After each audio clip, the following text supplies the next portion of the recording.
We have our friends here from NWAC, King County Explore Search and Rescue, Arc'teryx Seattle, She Jumps, the Mountaineers, Seattle Mountain Rescue, and Washington Trails Association. We're all coming together for this talk amongst friends when it comes to safety in wintertime. So thank you very much for joining us. We are maxed out on 500 attendees for Zoom. So way to go, guys. Way to bring it together, team. We're all about playing outside, believing in transformative play through outdoors. She Jumps is a national organization that's all about bringing women and girls into the outdoors and increasing outdoor activity. We do this throughout the country, and this event here in Washington is one of our favorites when it comes to the Washington community. We have a very strong base in Seattle, and we're very, very grateful for you guys joining us for this event. We love the winter. We know that nature is a great teacher, but she's also a wonderful therapist. Being able to get out, not only when it's warm, but when the weather's maybe not in our favor, of course in the Northwest, that we get everything here. Today we had a ton of snow in the mountains. I believe the passes are closed. We were looking at a foot of snow at Crystal Mountain. Everything is coming our way when it comes to winter, and we want you guys to be able to get out there, clear your minds, really connect with nature during this winter safely, and doing that winter season safely. There we go. Put the words together, Pelland. Oh, and that reminds me, I should introduce myself. My name is Christy Pelland. I am the program director for She Jumps. I was so excited about dancing and going through this Zoom event with you that I forgot to introduce myself. But that brings us to the motto of safety first. We are all about being able to be prepared so that we can have a safe adventure, not only outside, but coming back as well. So all these pro tips from our friends here are in that same mindset of being able to get outside with your group, being able to prepare for that adventure, choosing the right activities, having the right tools, and being able to come back safely. This entire event is recorded so that you can not only share with others, but be able to send that link out to your whole community online. We want to be able to get this information out to everyone who needs it. So with that, we're going to keep this short and sweet when it comes to the info bites. Please send any questions that you may have through the chat. So that's a little option there at the bottom. Go ahead and just send that question. We'll be doing a Q&A at the end. So if you want to ask a specific question of one of our panelists, make sure to make note that this question is for Laura at Gaia or whoever is presenting for that. And we will go ahead, like I said, and present those at the end for our Q&A session. We'll also be pulling a winner of an Arc'teryx Cerium puffy jacket. So I've got every single one of you there. Take a look at that.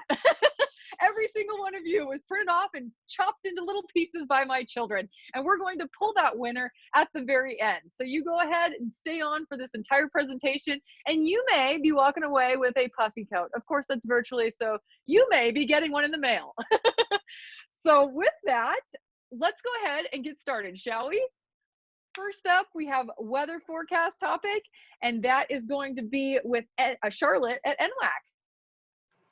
Thanks so much, Christy. Yes, today it absolutely does feel like winter up in the mountains, so it's such a perfect time to start this presentation. My name is Charlotte. I work for the Northwest Avalanche Center based here in North Bend, Washington. NWAC is an organization that exists to increase avalanche awareness, reduce avalanche impacts, and equip the community with mountain weather and avalanche forecasts, education, and data. Simply put, we are an organization that is trying to help people stay safe when they're traveling in the wintertime mountains, and we do that through avalanche forecasting and education. Yeah, so it does feel pretty wintry out there, and as I was driving over Snoqualmie Pass today, it did really make me think that I need to start putting on more of that wintertime brain. Because things change really quickly when it comes to the weather in the wintertime mountains.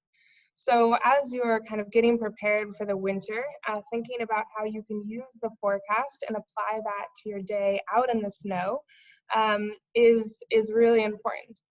This first of all, is what's a forecast. I think everybody knows here what a weather forecast is, but just keeping in mind that this is really a meteorologist's best guess. And so thinking about that and how we can apply it is really helpful in getting out and how you can apply the forecast to your plans. When you're using the weather forecast in planning for a wintertime objective, it's even more important than the summertime to think about all of the details of that destination that you're headed to. If a trailhead is at 3,000 feet, but your objective is at 4,000 feet, that's maybe not such a big difference. However, if your trailhead's at 3,000 feet and your objective is at 6,000 feet, that can make a really big difference in what you're going to expect conditions-wise.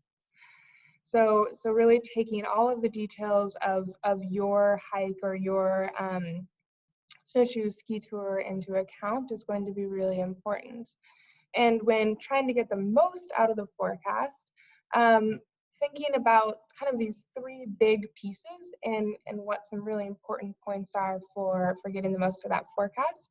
That first one is the snow level, because like we said, it can look really different at 3,000 feet than at 6,000 feet, especially if the snow level is somewhere in the midst of where you're headed. Precipitation is another really important one for any time of year, but particularly in the winter. And generally speaking, the higher up you go, the more snow and precipitation you can anticipate. So it might be just lightly snowy at the bottom of your hike and really snowy at the top.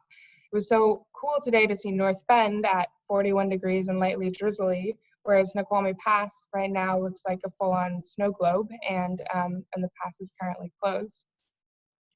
So those are all really important pieces, and I think just starting with those three and really applying them to every time you go into the mountains in the wintertime is really important. And some of these resources here that I think you'll be able to explore later on, like the using NOAA, the National Weather Service, to get out, and also Weather Underground can be a good resource. One thing many people don't know about NWAC, or they're very familiar with the avalanche forecast, but might not realize that we have meteorologists on staff and we produce a mountain weather forecast. So it's really taking into account a lot of the wintertime destinations that you'd be headed to in Washington or Mount Hood. And it's a really good forecast for specifically looking at snowy wintertime decisions. And this last piece is kind of a good one because it's actually weather data as opposed to the forecast. So these are all the weather stations. NWAC has 78 weather stations across the Washington Cascades and Mount Hood. And this weather station data can be really valuable in kind of checking what that forecast said. So if you're planning to head out the next morning, you look at the forecast, you can wake up in the morning and check, did it actually snow a couple of feet, or did it maybe snow 20 feet? If you live in the Pacific Northwest, that can be a reality. So those, I think, are the big pieces for the weather forecast. And then when you move on to thinking about an avalanche forecast and how you can apply that, one really important thing to start with is that avalanches only occur in avalanche terrain. That is to say, you can have a really good time in the mountains in the wintertime without entering avalanche terrain ever. And if you're not going into avalanche terrain, you don't need to get the gear, you don't need to take a look at the forecast. And so, but you have to understand then how you can avoid avalanche terrain or not head out into avalanche terrain. Resources like the WTA, the Mountaineers, local shops can help guide you to areas where you don't need to think about avalanche danger. However, many of us do want to head into areas where you might start interacting with avalanche terrain. And it's important to note that many of our favorite hikes in the Pacific Northwest do collide with avalanche terrain.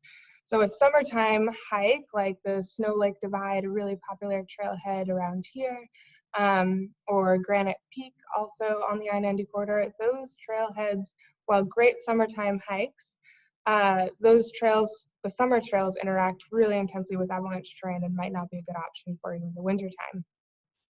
And many of us who are going backcountry skiing or snowboarding likely don't want to avoid avalanche terrain. Avalanche terrain is 30 degrees and above, and so that's kind of the prime time territory for when you're headed into the backcountry on where you want to go skiing. So if you decide that you do want to head into avalanche terrain, you have to get the gear. We recommend a transceiver and shovel and probe as the three primary items, and then also an avalanche backpack or an airbag pack can be another good one to invest in. And in order to use any of these tools, you have to get the training.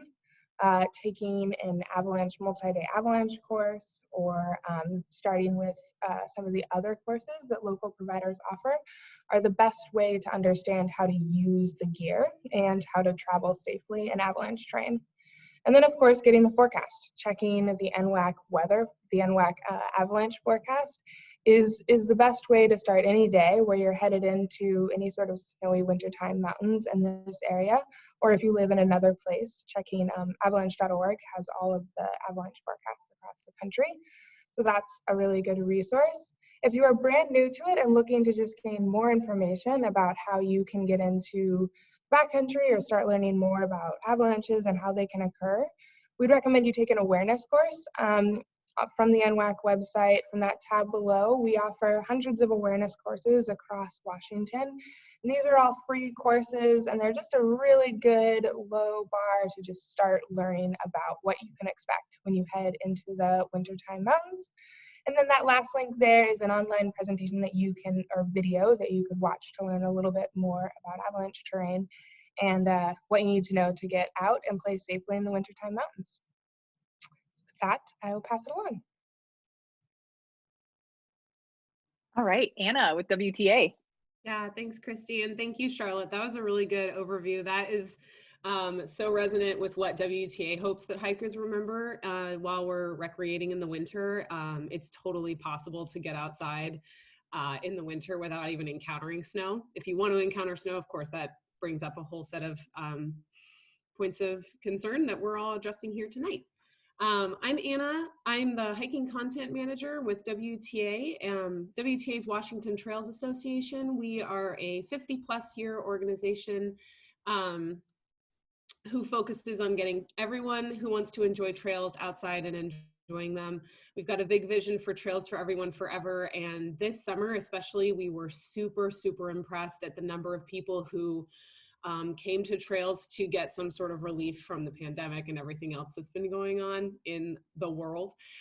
So we are so excited to welcome all of the folks who joined our community. And if you haven't made yourself familiar with WTA.org, please come on down. We've got a really great hiking guide. We've got a hike finder map. We've got all sorts of resources that I'm hoping I can tell you a little bit more about tonight to help you make some good decisions this winter while you're recreating. So if you're talking about skill level, this is a big kind of a foundational thing that you want to think about when you're talking about going outside, discussing it with your friends, or just considering it as your own person. The biggest thing I would recommend is to think about, what do you want out of the time that you're going to go spend outside, right? Like, what are you looking to get at the end of the day? That can help inform your decision making and give you a big umbrella kind of theme to refer back to as you go through your day and you potentially run into decisions that you have to make. Of course, when you're planning, you want to think, where do I want to go? Charlotte mentioned that some of the really popular trails in the area are not great options in the winter because they have avalanche chutes. She mentioned Snow Lake and Granite Mountain. There's several others that are popular, both on I-90, Highway 2, the Mountain Loop Highway. Those are kind of the three areas that people tend to go find snow if you're coming from the Seattle or the Puget Sound area. If you want to try and find not a comprehensive list, but a good starter list, WTA has a resource called Does Your Favorite Summer Trail Sport a Seasonal Avalanche Chute? It's kind of a long title, but it's a great resource where we've kind of pulled together several of the more popular trails and indicated, like, yes, this one has one, here's an alternate that you might want to consider. If you're feeling a little bit stuck about where you want to go hiking, we've got tons of resources to help you make that decision. We've got a seasonal hikes recommendation section. Right now, of course, I would recommend looking at the winter hikes one. You'll be able to find all sorts of recommendations there, from really flat, easy trails that are just really beautiful in the winter to some more advanced items. We've got a few trails that are kind of nice to go to in the snow, but then again, you're going to want to come back to your decision-making technique, which is what you're going to be doing using the link that's at the bottom of this slide. Now, I'm seeing a few people ask if the slides are going to get sent out. It does sound like they will be, but if you do need to find this decision-making resource, you can just look for risk and responsibility being accountable on trail on WTA.org. As you're making your decision, you'll want to think also about how much of a challenge do you want? Can we pop back to that other slide, please? Thanks. You want to think about how much of a challenge you want. That's, again, you can use our hiking guide to look at mileage and elevation gain, but do think again about what Charlotte was talking about with the resources. Consider that winter, it gets dark quite early, especially if you're in the mountains. So while you might be able to do big miles during the summer, you're going to want to scale back what you want to do in the winter.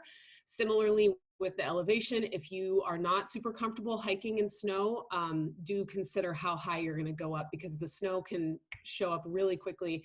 This happened to me this weekend. I started at a trailhead that was totally bone dry on Saturday, and about 2 miles into the hike, I was hiking in a couple of inches of snow, and there was just more as I went up. And then lastly, you want to think, what level of physical shape am I in? That can influence how long it takes you to do your hike, and you know, whether or not you really have a good time. And if you want to go out and refresh in the woods, it's nice to not feel too much pressure from your body. Let's go to the next slide, please. So in addition to those resources that are on WTA.org, there are a couple of other ones that you might be able to use while you're on the go. We've got Gaia, which is a wonderful app that I utilize a lot while I'm out in the field. You can plan with it. I've planned many hikes with Gaia. Lots of my personal adventures this summer, I used Gaia to do a little work in the pre-planning process, and then in 1 or 2 cases had to change plans and used Gaia in the field to decide how I was going to go somewhere else. The other one that I would definitely recommend is WTA's app. It's called WTA Trailblazer, and it's all volunteer built and run. Just a fun, amazing fact that we have an incredible set of volunteers who keep this app up and running for iOS and Android. It relies on WTA's hiking guide and trip reports to pull information that you can access while you're out at a trailhead. My favorite feature of that app is the Find a Hike Near Me, which is what we recommended really heavily this summer when it was so important to keep kind of physically distanced from each other. If you end up at a trailhead, or if you end up somewhere that you decide, oh, I don't think I'm going to be able to actually do this hike, I want to go somewhere else, you activate your location finder on your phone, hit Hikes Near Me, and you'll get some suggested locations in a list that you can then head to. I've heard that the Facebook groups for Washington hikers and climbers and the Pacific Northwest Outdoor Women, aka PNWOW, are wonderful sources of inspiration. I'm sure most of you are probably already in them, but they're a great thing to shout out. I also know that All Trails is a pretty popular one that folks rely on, but I will say that the other 3 that are listed on this slide are really have head and shoulders above All Trails, because they have local information and they're much more thorough. So I would really recommend, like, your power tool set is going to be using Gaia and WTA to plan your hike, get your inspiration from PNWOW or Washington Hikers and Climbers. And then, of course, once you're done, please come back to WTA.org and file a trip report. Most of you might know, or some of you might know, that the trip reports at WTA is really what pushes us over the top. We've got hikers all over Washington filing conditions reports for trails every single day. In the winter, it's really important, but right now it's really important, that shoulder season where you're not totally sure where the snow is. I decided on the hike I went on Saturday, because the most recent trip report was from 5 days ago, and I was like, well, I'll go see what it looks like. So I was luckily able to provide a little bit more information for the next person that went, but having that trip report was really crucial to my decision making. And then not having a current conditions report, I was like, oh, well, there's more snow here than I was expecting. And I think that's going to be it from me for a little bit. Let's go for the next slide. Awesome. Thank you, Anna. Yeah, now we have Laura with Gaia GPS. Hey everybody, my name's Laura. I use they, them pronouns. I'm out in Denver, Colorado. And yeah, I'm here with Gaia GPS. Thanks, Anna, for giving a nice intro. Yeah, so for those of you who aren't familiar with Gaia GPS, Gaia is a planning and navigation app and web tool that can help you stay safer when you go out in the backcountry. Gaia allows you to have a map and pinpoint exactly where you are right on your phone, no matter how far away you are, no matter what trail you're on. That being said, we always recommend to bring a backup map an actual paper map, no matter what. And yeah, this comes in handy if you ever lose the trail, inclement weather rolls in, you get like a blizzard or something like that, and you don't know where you are. You can pull Gaia GPS up and find yourself quickly. And let's see, so you want to make sure that you always download your map before you go out. That's a really important piece of using Gaia. So that way, when you get out far from cell service, you can turn your phone on to airplane mode and still access your maps. So you always want to download those before you head out. And then once you're out there, you can track yourself and leave a little breadcrumb trail of where you've been. And that's really useful because you can check on your stats. You can see how far you've gone, how far you have to go, and see what your pace is, all sorts of information like that. And then you can save it and have a nice library of all the trails that you've been on. You can also share those with your friends, and then you can always return back to where you've been before. Yeah, so to download a route or to build a route, you can use Gaia's database of different trails. We have lots of maps that have different national parks and wilderness areas on them, so you can kind of seek out different routes and trails that other people have been on already. I always suggest that people start planning on GaiaGPS.com, kind of as Anna had alluded to, that you can plan from home when it's nice and warm on the big screen of your computer before you get outside. So yeah, you hop on GaiaGPS.com and then you can design your route or import a route, and then save that to your phone and pull it right up once you're in the backcountry. Yeah, next slide. So, and then once you hop on your computer and you're kind of doing some route finding, you can discover some different maps that will help you find more information about where you're going. And Gaia has a big catalog of hundreds of different maps that really help you get a lot of details about the place you're visiting. So we have things like satellite maps, national park maps, topographic maps. There's also maps that will tell you about precipitation, snow depth, avalanche danger. You can really dig in pretty deep and find that information that you need. So yeah, that's kind of the quick overview of Gaia. There's a lot you can do with the app, but I won't get into too much detail tonight. But in order to access all of these different map tools, downloading your maps, you need to get a premium membership. And so everybody who's at the event tonight will get a free 3-month trial premium membership. So you can go and play around with all these tools and yeah, test them out in the backcountry and see what you think. Awesome. Yeah. So awesome. Thank you, Laura. And that's awesome. That link will be sent out along with the recording and this full presentation. And we're going to bring Anna back to talk about some snowshoeing. Hello again. Thanks, everybody. Yeah, Laura, that's an amazing deal. Thank you for doing that. Excuse me. The snow depth layer, especially with Gaia, is going to be really useful for your snowshoeing. And again, decision making, we're really just building up a tool set here from everybody else, everybody's who's talking. So if you haven't tried snowshoeing before, it's a pretty fun activity. I really enjoy it. It's definitely a lot lower skill bar than like cross-country skiing or downhill skiing, which I know is obviously these other two very popular winter activities.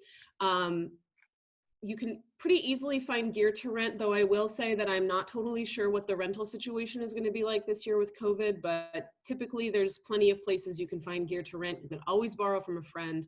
You can always even find something in a community group. So WTA has a resource page that's where to rent or borrow gear. And you can easily find some ideas there, I'll say. Like I said, this year with COVID, people might have different limitations. The community borrowing might be a little bit different, but it's just an evergreen resource that exists for whenever things get back to a little bit more standard of renting and borrowing. Snowshoes basically like hiking. It doesn't require a whole lot of technique, mostly just keep your feet a little bit further apart than you normally walk. My biggest tip here, I would say, is, again, think about the fact that you're going through snow, especially if there isn't an already established trail. Even if you're on a pretty flat area like that Gold Creek Pond area, breaking trail is really tiring, and you could probably expect to cut your hike to a third. And if you're breaking trail the whole time, you'll be tired by the end of it. Definitely bring all of your 10 essentials, obviously snowshoes, plenty of warm drinks, lots of food, and then lots of layers so you can take stuff on and off while you're snowshoeing. In the winter, it's super important not to saturate your clothes so that you get cold. If you start getting really warm, take as much off as you need to be comfortable while you're hiking, and then you'll have it with you so that you can put it back on when you stop for your lunch or your snacks or whatever you're stopping for. Excuse me. Most of this information, again, is on our website, WTA.org. We've got a Snowshoeing 101 resource page. Maybe snowshoeing is not your bag. Maybe you just want to go hiking in the winter, but it's still important to be prepared. Again, this whole thing's about preparedness, everybody. And here's some really key points to think about for your winter hiking. Check to make sure your trail's open or even accessible. In some cases, it's not that the trail's been closed by a land manager. It's just that like the forest road is completely inaccessible because you need like a high clearance vehicle because there's so much snow on the road. You'll be able to figure out whether or not the trail's open based on what trip reports say or on WTA, or you can also occasionally, if there's a full-on seasonal closure that's been implemented by the land manager, we'll put something up in an alert at the top of the hiking guide entry. Your best bet though for day-to-day checking is going to be a trip report, or maybe you can be that person that lets someone else know by writing your own trip report. As I mentioned a little bit earlier, you're going to want to remember to time your hike with the sun. Winter's days are pretty short here in Washington, but the other thing to remember is that if you're going to be in the woods for any amount of time or in a ravine or any sort of area with a canyon that high walls, like your period of daylight is even shorter. So you're going to want to think about that as well. You can check on Weather Underground, I know, to see how long your daylight's going to last, and then maybe adjust an hour or so on either end to just give yourself plenty of time to hike in the daylight. Of course, you're going to want to also have a flashlight or a headlamp to help you out if you get into a tight spot. Consider some snow-specific hazards. This is the same kind of thing as we were talking about earlier that Charlotte mentioned.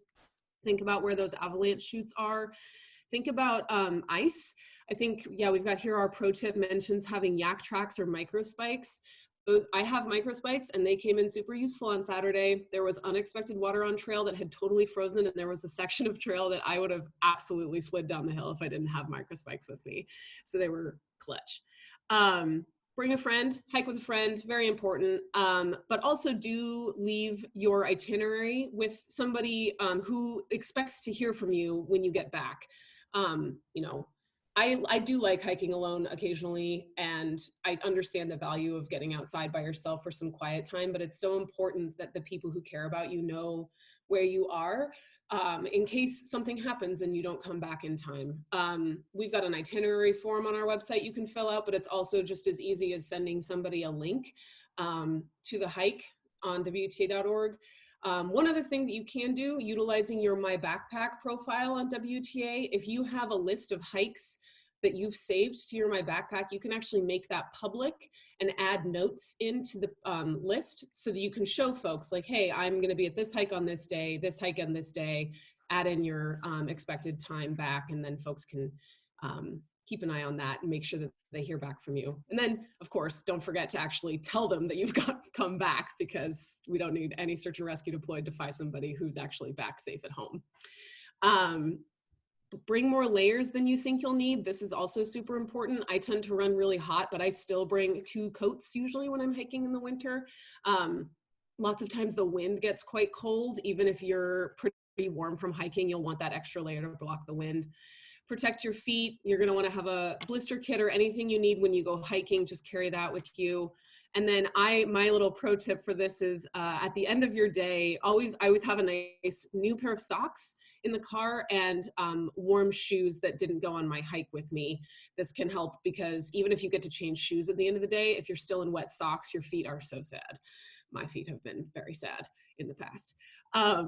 And then finally, you're going to want to pack your winter survival essentials. And that's, again, it's going to be the 10 essentials plus anything else you're going to need. We're talking lots of food, warm drinks is really important, but also lots of water, more water than you might think. Water filter, shelter. I'm just going through the 10 essentials at this point, but you're going to boost your 10 essentials up a warmth degree for your winter hiking. We'll go to the next slide. And I think that's All Casey, right. so I'm done. Yes, we have King County Explorer Search and Rescue. Judy and Nancy are joining us. Hi, can you guys hear me? Oh yeah. Okay, perfect. So I am just going to, my name is Judy. I'm with King County Explorer Search and Rescue. KCSAR was founded in 1954, so we have been on thousands of missions.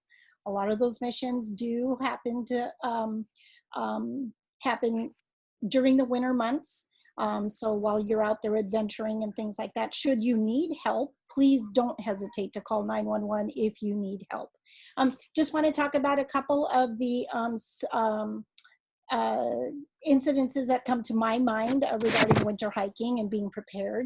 One of them happened, it was about a year ago in December, towards the end of the year. We'll just call this one the Snow Lake back injury.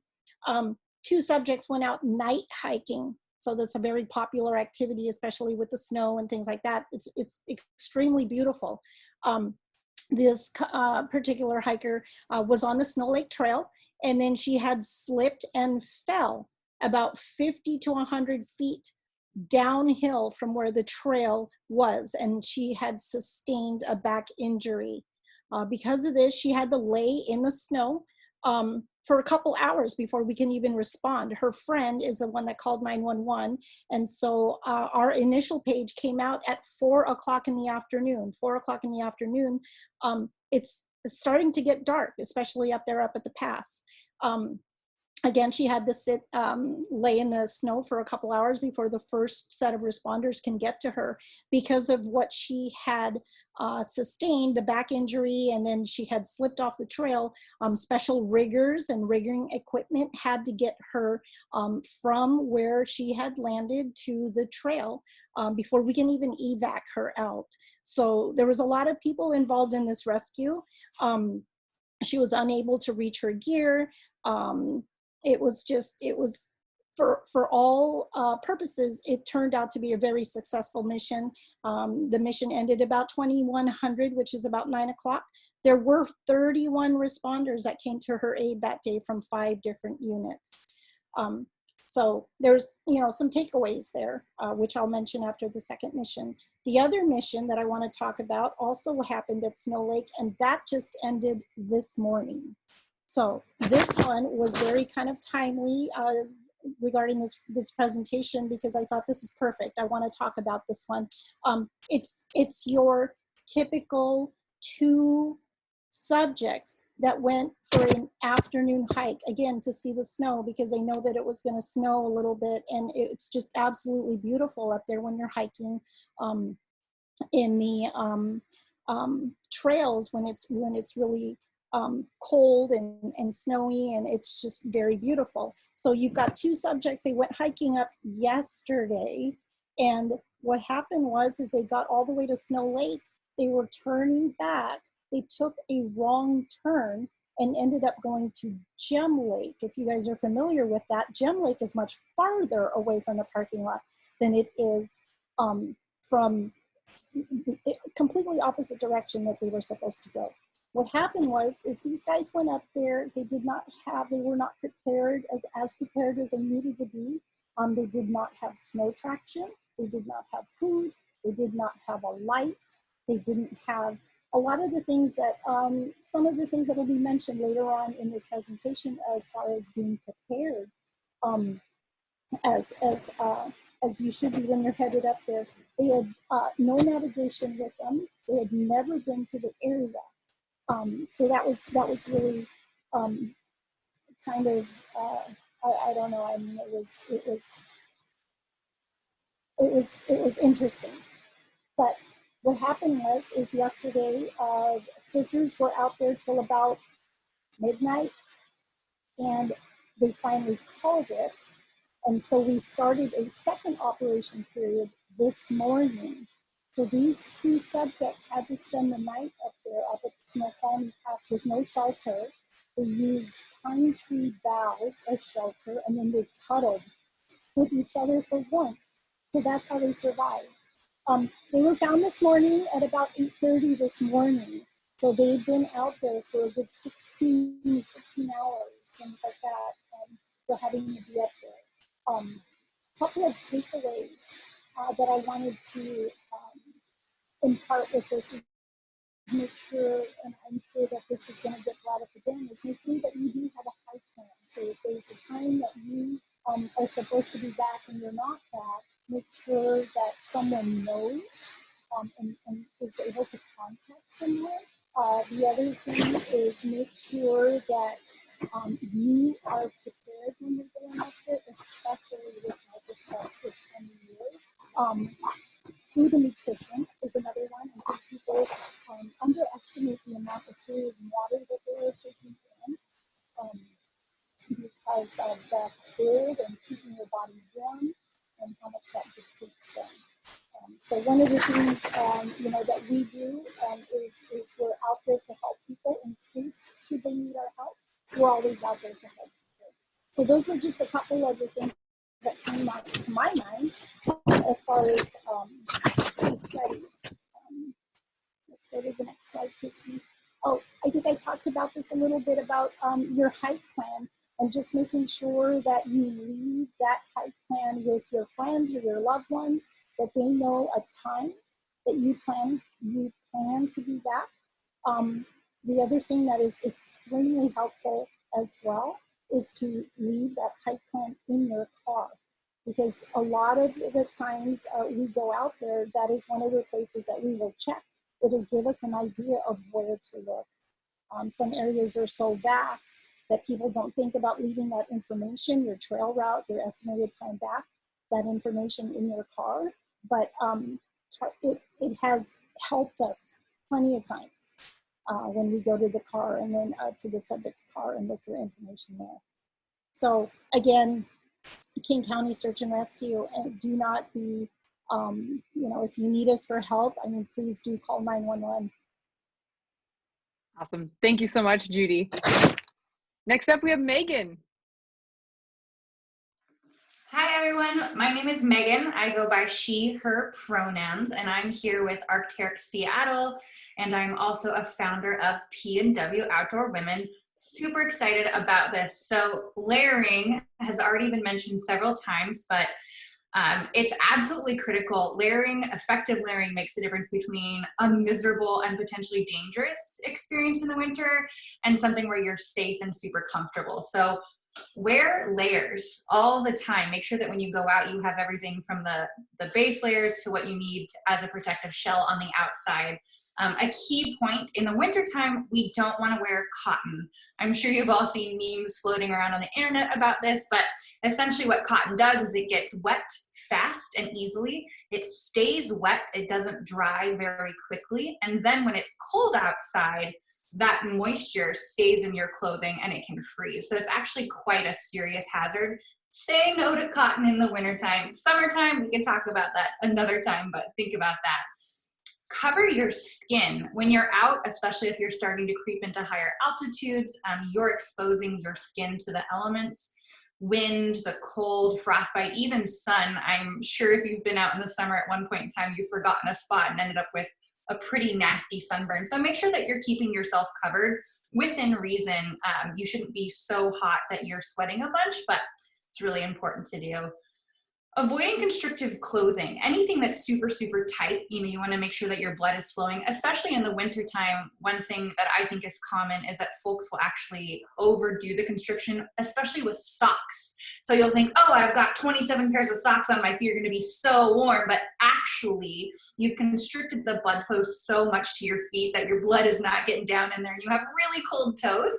So make sure you're keeping an eye to any points. Sometimes when we are layering up, we get those tight points maybe around the elbows, etc., and those can actually make you a little bit colder. Add heat. One thing that I'm a huge fan of doing is using those little heat things for your hands. I can't even think of what they're called right now. They're great. A key point, make sure that after you use them, you take them home with you and you dispose of them properly. I also am a huge fan of snow camping. It's one of my favorite things to do in the wintertime. So actually, occasionally when it's really cold out, I'll get those heat pads that are more for aches and pains, like for your back, and actually chuck it onto my belly or something like that if I'm going to be really cold. They're great things to have in your pack, especially if you have anyone that has Raynaud syndrome where they have less heat in their hands or something like that. Wear a hat. I think that we all know it's something like 90+% of the heat you lose to your head. And so sometimes when I'm really moving, I don't keep a hat on because it just gets way too toasty. I'm sweating a lot and I don't want it to get really gross. But when you're stopping, when you're slowing down anytime, pop it back on. Save all that energy for the things that you really want to do, like going uphill and then coming back down. And sort of on that point too, layer management is a huge part of the game. So synthetic and some natural fibers like wool or any polypropylene, those are sweat wicking. They can stay warm when they're wet. They're great things to have on when you're really active and you're sweating because they'll stay warm. But what you want to do is take off your down pieces. Down's primary function works because the feathers loft and they keep you really warm. But if the feathers are wet and they're clumping together, they can't loft. So if you're super sweaty, if you're doing a really high volume activity, take those off, pop them in your backpack, put them back on for the times when you're sitting around and you're a little bit more still. Sunglasses and goggles, super important, especially if you're going to be spending extended time on a snowfield, a glacier, or out in the snow. You don't want to experience snow blindness, which is usually temporary, but uncomfortable and scary. Keeping your batteries also warm. So tuck them inside an interior pocket. Make sure you have backups. This is particularly important for anyone using your cell phone for navigation, if you have a camera, even if you have a personal locator beacon or something else, you want to make sure that those items are available to you if you need them. So just make sure that you're popping those batteries somewhere warm and keeping track of them. Sunscreen. I have gotten this part of my nose, you probably can't see me, but the underside of my nose burnt several times. So make sure that you're applying sunscreen. Even on a gray day, those UVA, UV rays are coming down, they're hitting the snow, they're bouncing back up. So slather it on and don't forget the backs of your hands. And if you are utilizing the side zips in your pants, don't forget those pasty winter thighs. And then your 10 essentials. I think that hopefully there will be more resources that go out into those, but they're basically the items you should have with you at any given point in time in case you have an accidental overnight or in case you bump into someone else. Here we go. So navigation, a map, altimeter, compass, GPS gear, all those other things. Someone else is going to go into those. We won't worry about that. The next slide talks about where to get gear. So sometimes winter gear lists, if you've ever seen one, they look really intense, right? It's a lot of stuff, it's expensive stuff, it seems cost prohibitive and scary. However, there are a ton of options. You can look into getting used gear. I personally am a huge friend of going to Second Ascent and also Wonderland Gear Consignment, where you can get a lot of great stuff that's been gently used. Wash it, you're good to go. Borrowing from a friend is also a great option. If you can figure out what you like, what you don't like before you invest in some of those pieces that are a little bit heavier, and just scour the internet. And also look for alternatives. There are a lot of great name brands that I love, and they offer pieces that may be great, but you can buy merino wool base layers at Costco for something like 20 bucks a pop, and for a lightweight wool layer, you're good to go. Gear rentals. REI does it, Whitaker Mountaineering, and a number of other outlets. Of course, as someone mentioned earlier, we're not totally sure how it will shake out with COVID, but rentals are a great way to keep the cost effective, to test out gear that you're not ready to commit on and go from there. And then also we have Facebook groups. So Washington Hikers and Climbers, a large group, they have a gear specific group where you can go in and try to buy gear from other folks. In P&WOW, we also offer the sale of gear, super, super helpful. And a great way, again, to look for those economical purchases that are going to make your adventure fun, they're going to make it safe, and you're going to come back to us and share the photos and get everyone really excited. And I think that's it. Awesome. Thank you, Megan. Sorry about that remix on the slides, guys. I loved it. Just got to switch it up a little. Next up, we have Taylor with the Mountaineers. Great. All right. Hi, everybody. Like Christy said, my name is Taylor and I work with the Mountaineers. I am part of their youth team and very excited to join you all today to talk about the essentials when we go outside, as well as food and hydration. Megan kicked us off a little bit with navigation here, but it is the first of the 10 we have listed on this slide. And like she said before, when we talk about the 10 essentials, we mean the things that you should have with you every time you go outside in case something were to happen, so that you are prepared in any environment for any potential improvisation you might have to perform. Navigation could be anything from a map and compass to a GPS device, or maybe the Gaia app that you now may have access to for the next 3 months. If you're bringing something like a GPS device or perhaps a personal locator beacon, definitely having extra batteries with you is super important. And Megan made the point of keeping batteries warm as well, and keeping those devices heated so that they aren't drained by the cold. I like to sleep with my devices inside my sleeping bag if I'm on overnight trips, and let my body heat do all of the work and keep everything together. Headlamps and flashlights are super important, and again, having extra batteries that you've tested beforehand are really great. Any sort of sun protection, so throwing it back to the sunglasses and goggles, any sort of clothing that's going to cover your skin, and then sunscreen, or if you're up at higher elevations, often having some of that thicker zinc with you can be really helpful. First aid kits are super important so that you're prepared in any situation, and everybody's first aid kit is going to be personalized to them, what they want to use it for and what they're trying to achieve when they're outside. I think somebody said it before, it might have been Anna, but having blister care things and things for your feet is one of the most important things you can bring with you when you're outside. Unhappy feet lead to an unhappy day. Having a knife or a repair kit in general is a really important thing to have with you. My repair kit kind of acts as a catch-all. So it has everything from duct tape to tweezers to a multi-tool to zip ties to use if I forget my yak tracks or spikes at home. I also carry a bunch of Purell in there these days, as well as my Aquamira and my purification system. Fire and warmth is also something you should have access to when it's cold. In winter, like outside, we recommend carrying a stove with you that allows you to heat up food or boil some water and fill your insides with delicious warm things, in addition to staying nice and warm if it does get chilly or you end up outside a little longer than you were expecting to. Carrying some sort of additional shelter is also a really important thing to have. We recommend at the Mountaineers that you have something with you at all times. That can be anything from an emergency blanket or bivvy to perhaps a sleeping bag or extra layer pad. I have a ground tarp, which is just a heavy duty trash bag cut in half that I like to carry with me. It's super light, but it allows for that extra layer of protection, whether it's underneath me if the ground is cold and wet, or wrapped around me if I am cold and wet.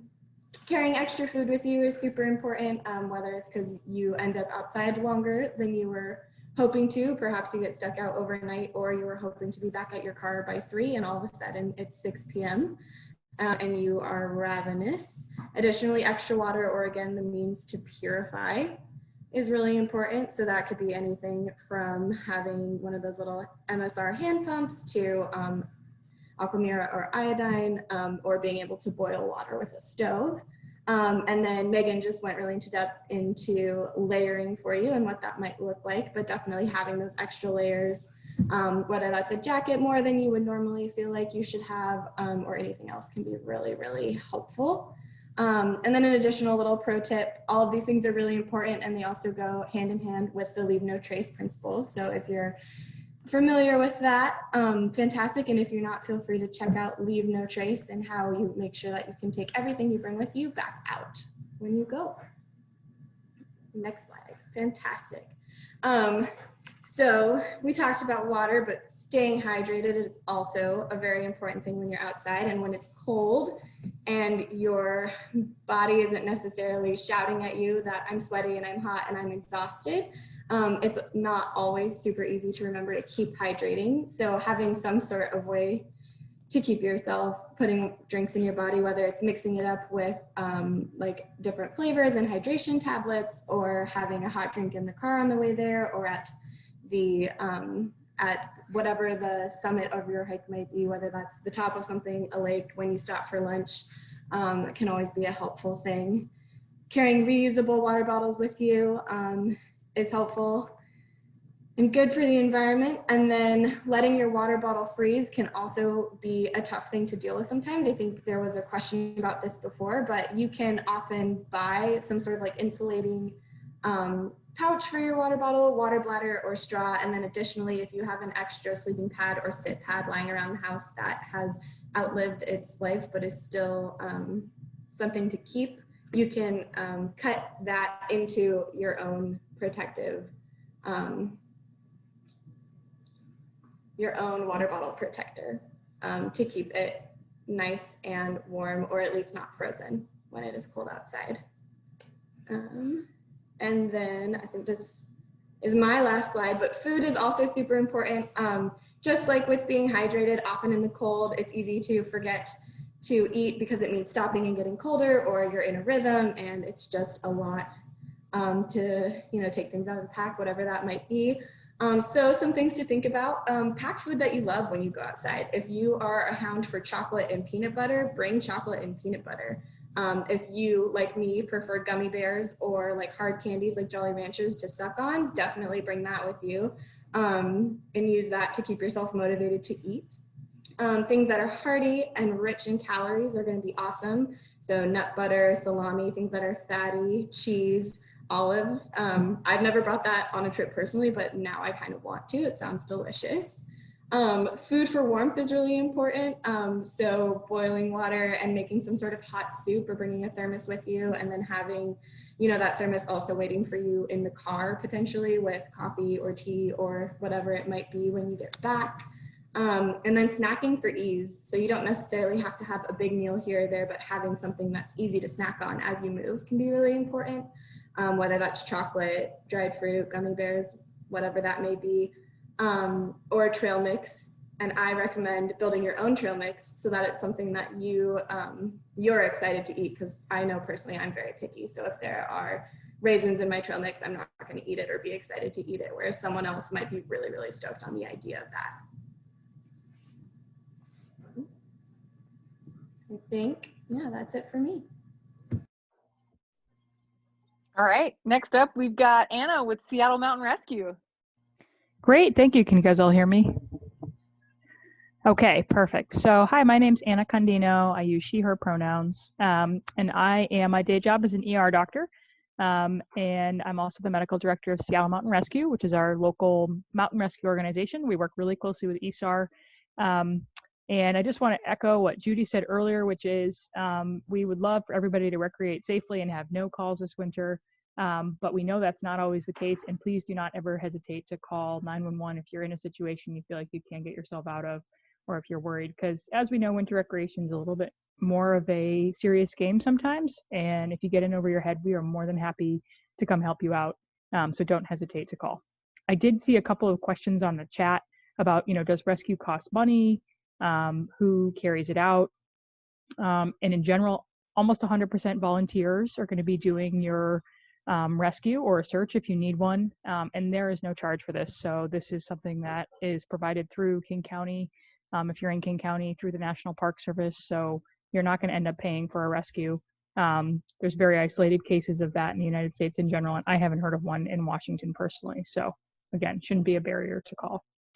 Okay, I want to go into a couple of the most common kind of winter injuries that you might encounter either in your friends or yourself, and how to prevent them. So frostbite. Most folks are probably familiar with this to a certain extent. Prevention is really the key here. You'd prefer not to get into this scenario really in the first place. So you should know the signs of frostbite. So the key is the most common locations that you're going to see frostbite are the toes and fingers, the nose and the ears. These are the places that are furthest away from your heart and furthest away from your core. So they're the ones that get the least blood flow. They also, especially with the toes and the fingers, tend to be the ones that might be kind of more prone to being constricted. Megan talked about tight boots, either gloves or, layers over your hands. just aren't going to get as good blood flow as other areas. So you need to be checking in with yourself and checking in with your friends. If you do start to feel tingling, numbness, or pain in those areas, on the nose or ears, you might see your friend, the tip of their nose is starting to get kind of waxy or pale looking. And you're like, well, that's a little weird. What's going on there? And maybe if they're distracted, if they're having a good day, or vice versa, a bad day, and you're really struggling to get back to the car, they might not even notice. So it's a good idea to kind of keep a close eye on things, and especially those visible parts. Point out if you're seeing those cold, waxy, pale spots on cheeks, nose, etc. In general, there's degrees of frostbite. I'm not going to get too far into that, but in general, if the skin is partially frozen, meaning it's going to rewarm easily, or you have frost nip or first degree frostbite, it's going to feel soft. If the skin is starting to feel hard or like wooden, then it's really fully frozen, and that's kind of more of an emergency. You need to get yourself out of there. And remember that you may not really know the extent of frostbite until you actually thaw it out, which generally should be done once you're in a warm environment, or if it's pretty bad in a hospital. So blisters will often form even with superficial frostbite. Doesn't mean you're going to lose pieces of things necessarily, but sometimes can take weeks or even months to kind of figure it out. So again, prevention is key, and I'll talk about that in a minute. Go ahead with the next slide. Okay, and then the other big winter sort of concern that we worry about is hypothermia. And believe it or not, this can come on fairly quickly, especially if it's kind of wet, rainy. Really, we think of like the 33 to 37 degree rain as the worst for hypothermia, believe it or not, because folks end up getting wet. And once you're wet, you're just going to get colder and colder and colder. So we have an abundance of that here in the Pacific Northwest. So everybody should really know the signs and symptoms, especially of mild hypothermia, because that's when you have the ability to intervene. So signs of mild hypothermia, folks are going to feel cold, right? If you're cold, somebody else in your group is probably cold. So this is a good time to kind of check in with yourself and say, hey, what can we do about this? People will generally be shivering. That's your body's attempt to generate heat. They might have goosebumps. They might sort of have some mood changes. This can be kind of subtle. We used to call them the umbles in one of the wilderness medicine courses I take. People are going to feel, they're going to start stumbling. They're going to start mumbling. They're going to start grumbling. They're going to start, I'm trying to think of another U word. Those are the main ones. They might be kind of grumpy, quiet, apathetic. You know, you're usually a really cheerful friend, might be really like, you know, not really talking much. These are things to kind of watch out for, because this can be a sign, absolutely, of hypothermia. And you want to intervene before they get to the more serious stages, which we'll just talk about briefly below. So signs of moderate hypothermia, when they've passed into this, you know, kind of gray zone, they might be starting to seem more confused. They might seem depressed mental status, just means they're kind of like sleepy looking almost. They might be slurring their speech a bit. They'll go through intense shivering. If they stop shivering and they're still pretty cold, they might kind of deny that they're feeling bad. They might say, just leave me alone. I just want to sit down for a while. Their coordination is going to be pretty off at this point. These folks might not be walking very well, or might be a hard time getting them up. You need to be really careful with this, because this can quickly slide into a really serious situation, right? If you're out on a hike and you can't get these people up and moving, then you might be looking at a SAR, and then you're in a whole different ballgame. Signs of severe hypothermia, I hope you all never get here, but unfortunately, you know, we go out for folks like this every year. Shivering typically stops because the body just says, I don't have the energy to shiver anymore. I'm going to send all the warm blood to the core, the heart, the brain, that kind of thing. These folks are going to be pretty much turn into stuporous and then coma. They might not move at all. And eventually, you may not even have a pulse of breathing that's even detectable, but those people can actually be alive. So again, hope none of you ever get here. It's really important to kind of intervene at the early stages if you can. You can move on. Okay, so let's talk about preventing. Luckily, you can prevent frostbite and hypothermia with some really simple basic measures. So it's certainly easier to stay warm than to get warm. So we talked a lot about dressing appropriately and maintaining a comfortable body temperature. One thing I'd like to highlight is it's pretty easy to get really sweaty. Like, you know, you work up a sweat because you put on your heavy jacket at the trailhead when you were cold.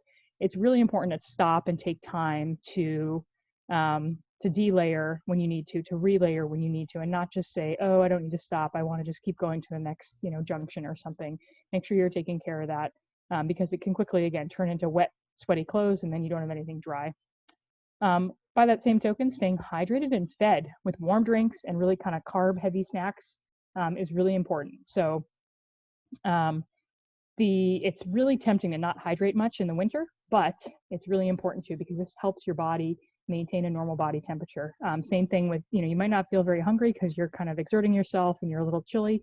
Really important to keep, especially when you're up at altitude for any reason, really important to keep fed so that your body has calories that it can use to generate warmth. Another really important one, like I said, don't try and tough it out. Stop and add layers, change wet clothes when you need to. If the conditions aren't cutting it for you, if it's colder than you thought, windier than you thought, you didn't bring the right jacket, it's okay. Turn around, come back another day. It's better than getting further into a situation that could turn dangerous.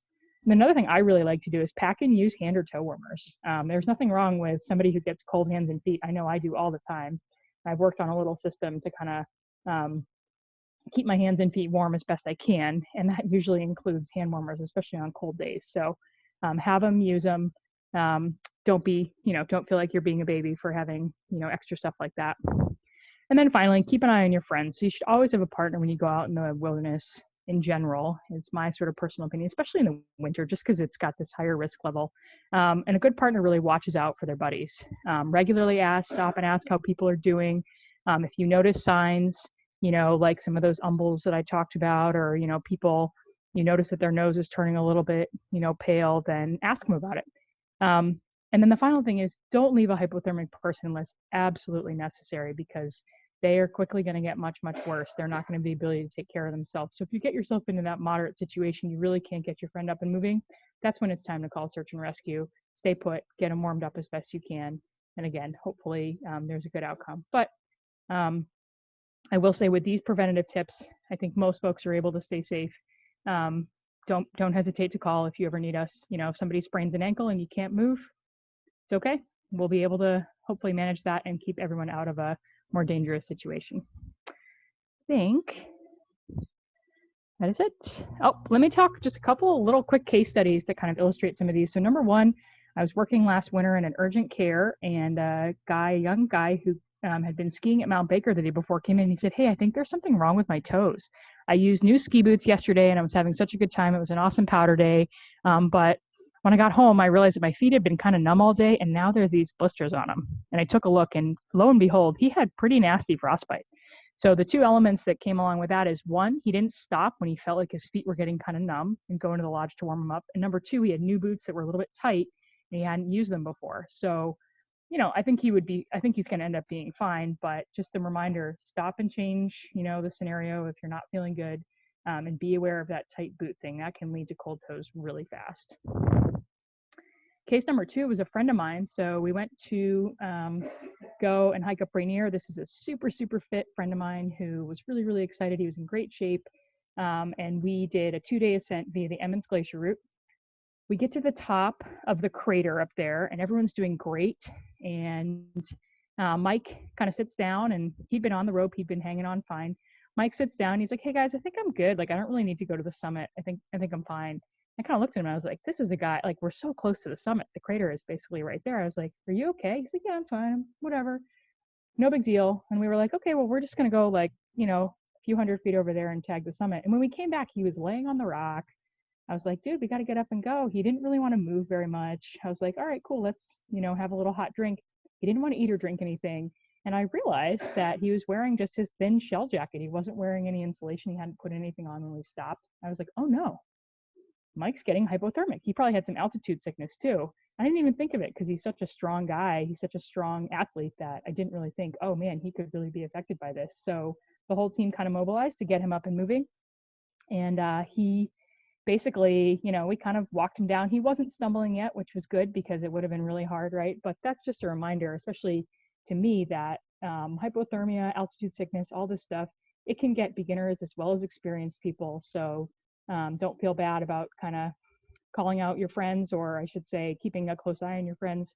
That's really the better way to go to make sure you're preventing all this stuff. And I'll skip case 3 since we're a little bit behind time right now, but happy to take any questions.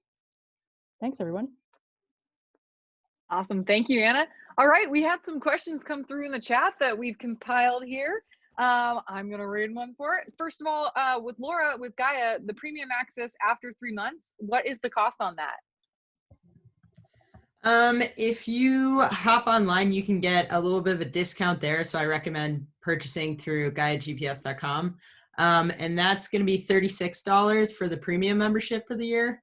And then it's $17 for a regular membership, which just has a few less maps available. And then you can also use Gaia GPS for free. But if you want to be able to download your maps and use all those sweet maps, you got to get a membership. So yeah, hopefully y'all enjoy using the free trial and want to grab a membership. Thank you. Snowshoeing, one of the questions or comments and questions. I went snowshoeing in the past. It was a strenuous and eventually painful activity. Was I unfit or doing something wrong? I will take this one, and anyone else can chime in. I ski and climb, and I can tell you about the times that I've been snowshoeing and breaking trail. That's a workout. That is, I once had my 4-year-old on my back while snowshoeing, and that was one of the most intense workouts of my life because they're shifting back and forth. It definitely depends on conditions and that snow depth. But, you know, when you're talking about gear as well, if you have any sort of, you know, if your boots aren't quite right, and then you're adding on that strenuous activity, that could all lead to why it may be painful. But it can be quite exertive.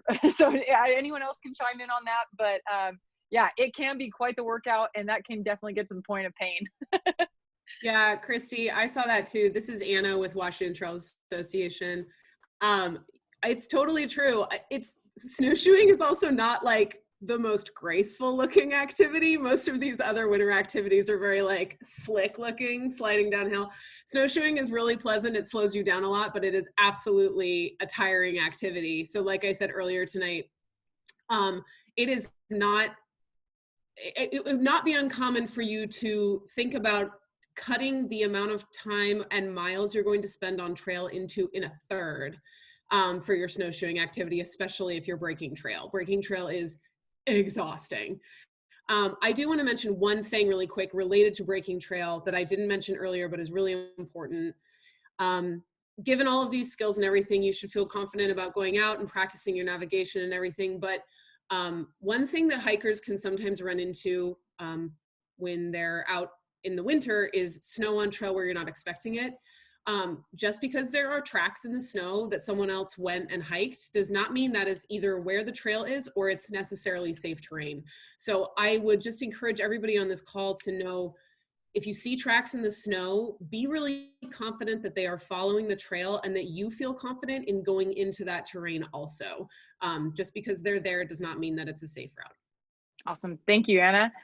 We've got 2 questions that fall under Explore Search and Rescue. First is, how do I volunteer as a first responder and get involved with search and rescue? So I can speak to this a little bit. We did cancel our training season this year due to COVID. So we're kind of putting everything on hold as far as putting in new members and training new members for our staff. But our new training season is coming up, and so I highly suggest that you get onto kcsar.org. On that webpage, there is a section for join. You're not going to be able to get on fairly soon, but you will be able to be put on a waiting list to get more information once we do open up training again. Awesome, thank you. And the next and last one, since we're over time, people want to know suggestions for shelters in their pack that are not too heavy. I will say right off the bat that recommending Adventure Ready Brands, which offers a variety of different super lightweight emergency blankets and tarps. They are a partner of ours as well, so we're definitely going to talk about them. But Judy, if you want to chime in with any other options. So one of the things that we have our trainees also carry is a tarp, a bivvy that they can hide under if they need to, or a tarp. And one of the things is, you know, it doesn't matter whether you're doing like an 8x10 tarp or a 12x12, they're just not heavy, and they do provide some warmth once you wrap yourself up in a tarp. So that is one of the things that we suggest. Awesome, thank you so much. Alrighty, so I am going to pull some winners, or one winner, just one special one from a variety of winners who got to attend the event tonight, because we're all winners for that. It was great information. Thank you so much to our panelists for joining in. Again, everyone who registered for the event is entered in here. And we have, okay, Nimisha, sorry, my glasses need to be a little bit more zoomed for this. Nimisha Kumar. So I have your email address here. I'm going to email you as well. You get an Arc'teryx Cerium down hoodie, and we will be connecting you via email for that. And then everybody else, we will be following up via email. We have the recording of this event along with the PDF so that you can share with all of your family and friends, along with upcoming events from all the organizations featured here tonight, and a full-on blog recap post. So again, thank you everyone. Thank you panelists, and get out there and have fun, and make sure to share all this information with your friends and family.